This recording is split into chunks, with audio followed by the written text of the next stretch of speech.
I'm at home now. And I know how wonderful that is because I haven't forgotten the time I wandered so very far away. Many people have asked me why I ever left home in the first place. You may have wondered that same thing. I think the best way I know how to say it is I wanted to live my own life. And because I thought I was so grown up, I very childishly demanded all that was mine. You see, I had the right, as my father's younger son, to demand a third of his estate when I wanted it. I had the right to pack up my belongings and hit the road and let it take me wherever I wanted to go. And that's just what I did. I felt so free when I saw my father's house disappear behind me beneath the horizon. And I thought, never again will I hear my father or that goody older brother of mine badger me with talk about responsibility and protecting the family's good name. I was free. And I wanted to see just how far that freedom would take me. I didn't stop till I found a place where people really knew how to have a good time. I partied day and night, and those good times attracted a swarm of friends who kept my spirits high and showed me a side of life I'd never known before. My poor father and brother, I thought. They've been fooling themselves for so long, they'll never know what it really means to live. I had it all. I was on top of the world. Or so I thought. Then it happened. I reached into my pocket to pay for yet another round of drinks for me and my friends, and there was nothing there. For a moment, I thought, wait, I've been robbed. There were pickpockets all over that town. But then I realized the only hand that had been in my pocket was mine. And far too often, the money was gone. I hadn't been robbed. I'd spent it all. Now it was time for my friends to return the favor and pay my way for a while. So I made up a story. I told them I'd been robbed to save me from the embarrassment of telling them the truth that it was all gone. But you know what? No one cared. Nobody would pick up the check. And I ended up washing dishes half the night to pay off the bill. And I thought, wow, were those really friends? All of a sudden, it's like I didn't exist anymore. They forgot all about me and latched on to the next person they could find who had more dollars than cents.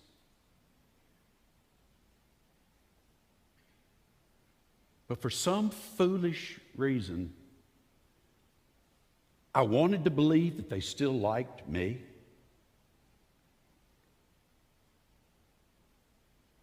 And I thought, I can get them back. I can win them over. I just need a little more money. The time had come for me to begin my career and make a name for myself. I guess I'd been too busy enjoying myself to notice how terrible things had gotten in that town. I went everywhere looking for a position that I thought was fitting for a young man of my upbringing and with my family name and reputation, but nobody cared who my father was in that town. They didn't care who I was either. All that I heard again and again was, we're not hiring, sorry. We're laying off, and if things don't get better, we're out of business for good. After I'd heard that a few times, started feeling really hungry, so I went back to my old hangout to see if my old friends would, return the favor, would buy me a meal for a change. I went in and humbly asked them to help me out.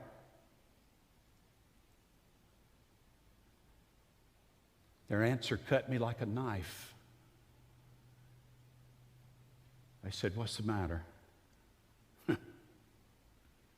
Where's Daddy's money now?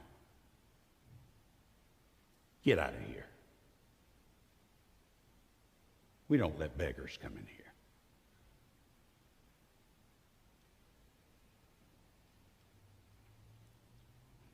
I hit the streets again. This time I went out to the country. I went to visit some farms. I knew about those. I was relieved to hear about a farmer who was looking for a few hired hands. I'd learned farming from my father. I knew it well, and I was confident that my experience could help this farmer get through the drought. But when I talked to him, he wasn't really interested in that. He didn't care at all about what was in my head. It was only what my hands could do. The only work he offered me was taking care of his pigs. I took it.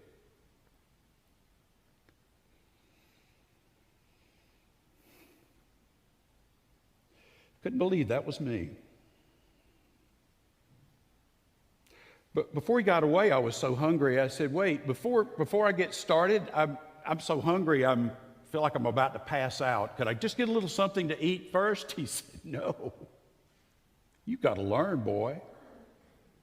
On this farm, you earn your supper, then you eat it. Get to work."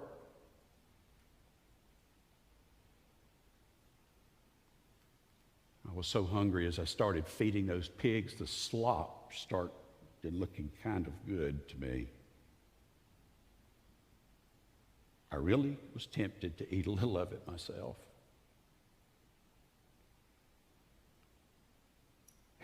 And as I thought about eating food that was fit for pigs, I couldn't help but remember the steak and the lobster I'd feasted on just a few days before. And I felt like such a fool. Such a fool.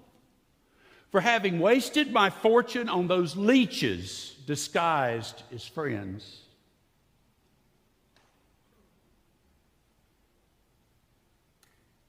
As I fed the pigs, I noticed I kept glancing around,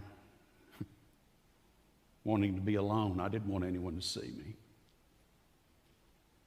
If my rabbi had seen me feeding pigs, I think he would have dropped dead.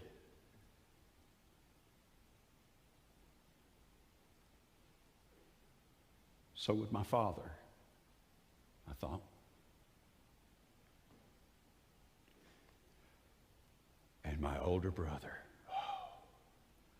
I could just see him pointing his finger at me with that smirk on his face saying, "You got just what you deserved."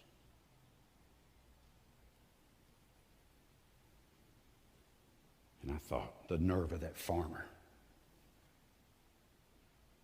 Making a man work when he's sick with hunger. And I thought, my daddy never treated servants like that.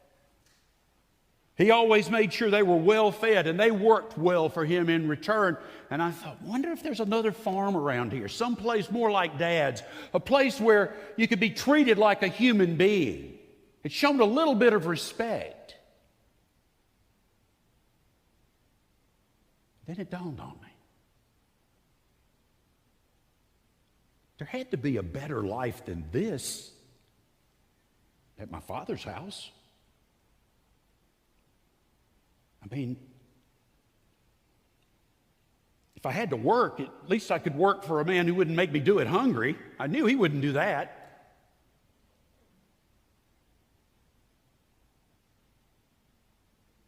But would he have me back?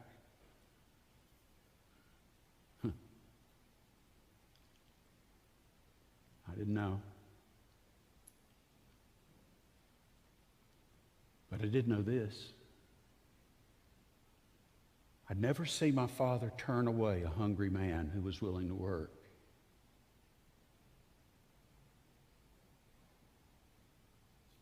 I just never thought it was possible that man would be me.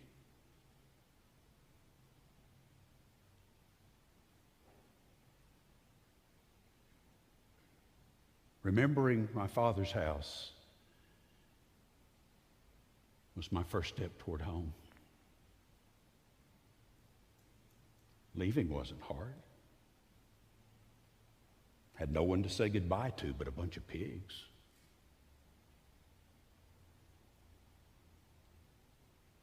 But the further I traveled toward home, the more anxious I got. Would he have me after what I'd done? You see, when I stood up for my rights and demanded my part of my dad's fortune, I was treating him as though he were already dead.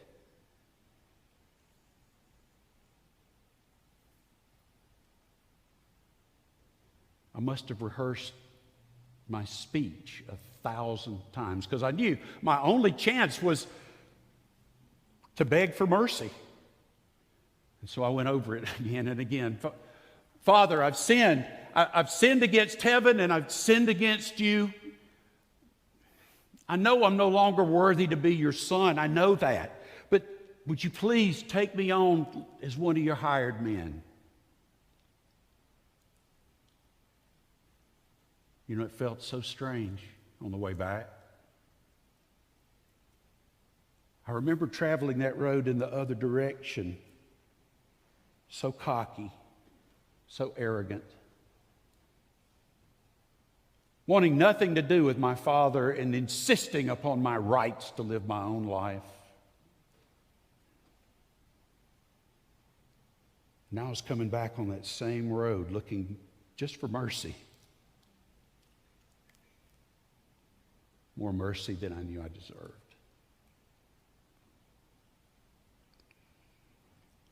As I got closer, I began straining my eyes for that first glimpse of the old home place. And finally, there it was, and it looked so beautiful. The fields were so green, the crops looked so abundant, the home place up on the hill, it looked so beautiful and so inviting. How I prayed that I could have a chance to work there again.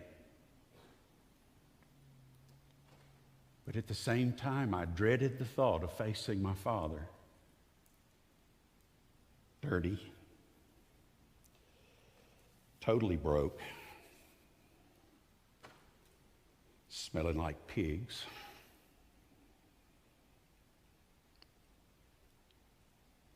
It was then I looked up and I saw my father.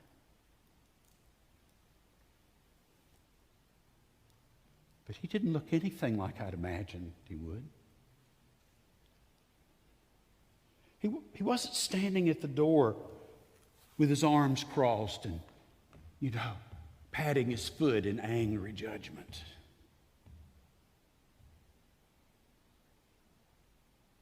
He was running. He was running down the road to meet me. His arms were open wide and his face beamed with joy. He came a little closer and I could tell that he looked older. Older than I remembered. When I left, the pain and the grief that I'd caused him just seemed to be etched into his face. He came still closer, and I tried to remember the first words of that job application speech. What was I going to say? Finally, we're face to face, and I braced myself for what he might say. But again, he surprised me. He didn't ask me where I'd been or why I dare show my face after what I'd done. He didn't say much at all for a while. He threw his big, strong arms around me and he held me close, as dirty and smelly as I was. It had been so long since I'd felt his touch, and never had my father's embracement so much. I was so moved I could hardly get the first words out of my mouth. Father, I've sinned. I've sinned against heaven. I've sinned against you. I'm no longer worthy to be called your son. And I tried to finish, but he wouldn't let me. He was yelling. He was yelling, not at me. He was yelling at the top of his lungs for the servants to come. And I thought, this is great. He knows what I want. He's going to put me to work.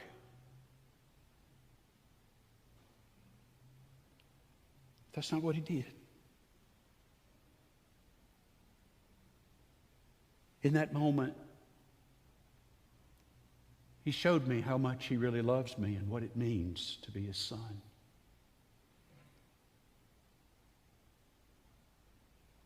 He didn't give me a job. He gave me everything. He put the best robe on me, telling everyone who saw me that I was his honored guest. He put the family ring back on my finger, showing that I was once again one in authority, that I was once again an heir to what he had.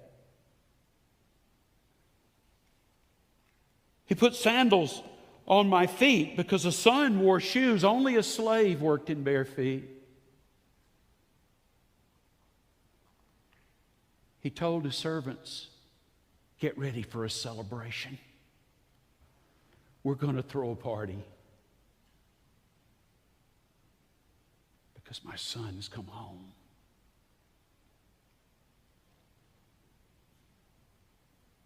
I've never been so happy. That celebration wasn't like the parties I'd known in my wild days. This one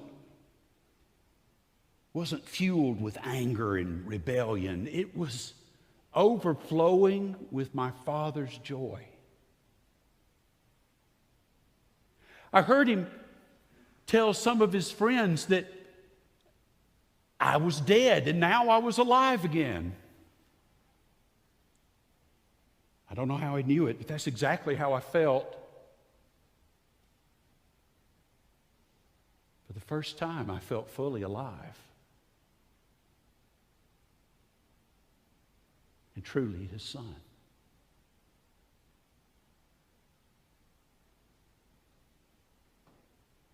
You may be wondering what my older brother was doing through all of this.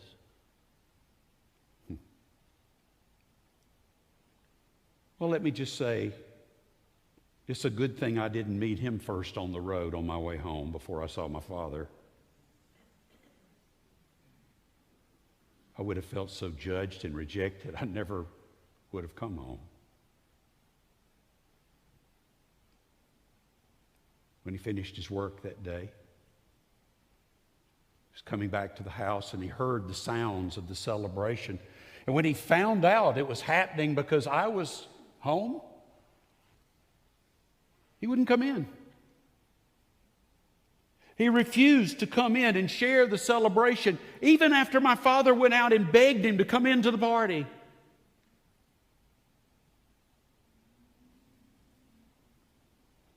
He said I didn't deserve to be called a son anymore because I hadn't served our father faithfully.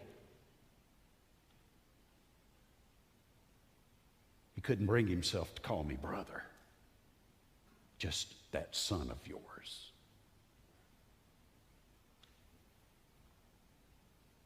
You know, I feel sorry for him. Because when he rejected me, when he refused to come in, he also rejected our Father. And worse than that, he really believes that his hard work is what's earned him a place in the family.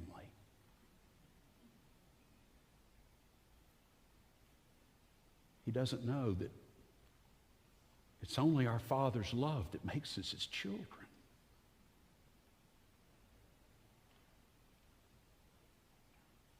I wonder if he'll ever really come in and join us.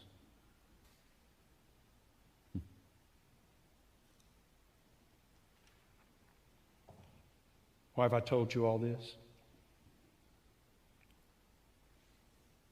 Because my story is your story too.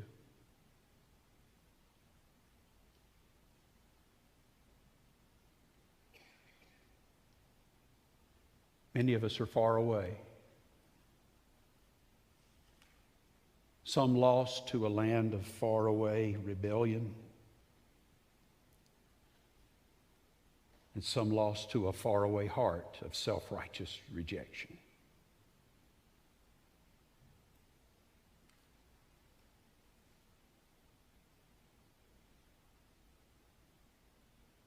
Maybe you're like me. Maybe you're one who's gone far from the Father's love, insisting on having your own way, only to end up hungry and humiliated and longing for another chance to be home.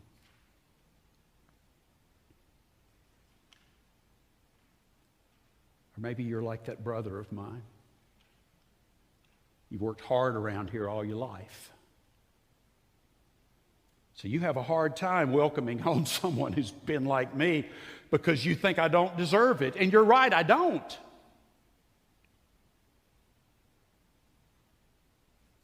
But you got to learn it's not your hard work that puts you in this family.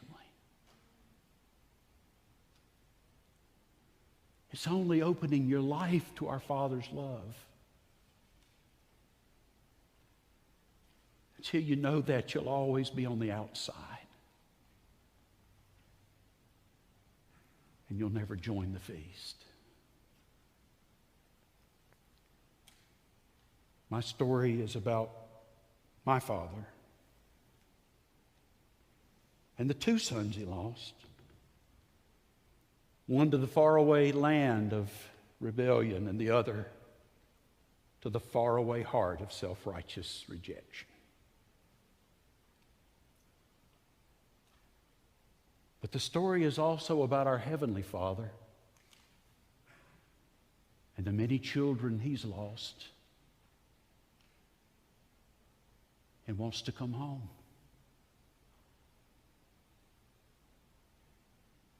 Maybe you're one of them today.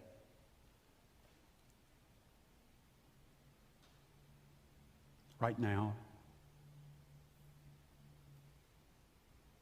like He's done so many times before, He's looking down the road, hoping to see you take a step toward Him, wanting nothing more than to run to meet you and love you and embrace you and make you His child forever. Right now, He's at the door, begging others to put down their every claim to righteousness and know the joy that only comes from those who trust their Father's love. Maybe He's looking at you. Can you hear Him saying, "Come home, my child"?